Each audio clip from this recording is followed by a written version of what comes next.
네, KNN은 김해 신공항 활주로의 심각한 문제점을 국토부의 비공개 시뮬레이션을 확보해 연속 보도해 드렸습니다. 하지만 취재팀이 부산대 항공우주공학과에 의뢰한 시뮬레이션 결과는 더 심각합니다. 5조 4천억 원이 투입되는 에코 델타시티 계획 자체를 전면 수정해야 할 정도로 파장이 큽니다. 진재훈 기자가 취재했습니다. 이미 계획된 김해 신공항 활주로는 부산 승악산 때문에 김해 방향으로만 이륙과 착륙이 가능합니다. 이미 반쪽짜리 공항인 것입니다. 취재팀은 부산대 항공우주공학과에 의뢰해서 김해 신공항 활주로에 대한 시뮬레이션 비행을 시도했습니다. 국토부 자료의 허점을 파헤치는 동시에 안전성을 확인하기 위해서 최초로 실시됐습니다.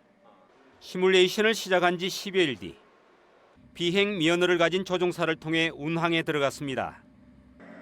활주로로부터 16km 지점인 김해 진례와 주천 부근 상공에서 착륙을 시도합니다. 금음산과 경운산 등 높은 산들이 가깝게 보입니다. 김해 도심 상공을 그대로 관통합니다.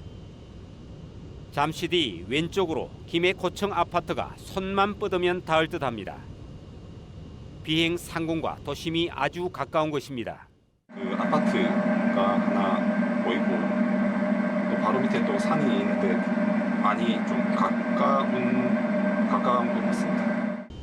국토부 시뮬레이션과 비교하자 확연히 가깝게 느껴집니다. 국토부가 문제를 가리기 위해서 의도적으로 거리감을 줬을 가능성이 제기되는 대목입니다.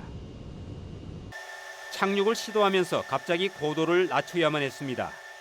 장애물인 산이 바로 아래에 있기 때문입니다. 활주로와 함께 500m에 달하는 높은 승악산이 앞을 가로막습니다. 조종사들에겐 큰 부담이 아닐 수 없습니다. 네, 이 시뮬레이션의 특징은 바로 두 가지입니다. 하나는 착륙에 실패할 경우 다시 떠올라야 하는 폭행의 비행 그 자체를 하나의 계산에 집어넣었다는 것과 함께 역적으로 보이는 30층 높이의 건물 에코 델타시티를 계산으로 집어넣었습니다. 착륙에 실패했을 경우를 가정하자 앞에 있는 승악산을 피해야 합니다. 오른쪽으로 급선회를 할 수밖에 없습니다. 이 과정에서 오른쪽에 있는 에코 델타시티가 조종사의 시야에 갑자기 다가옵니다. 양력을 높여야 해서 엔진을 최대로 올려야 합니다. 당연히 소음은 오른쪽 방향으로 극도로 커집니다.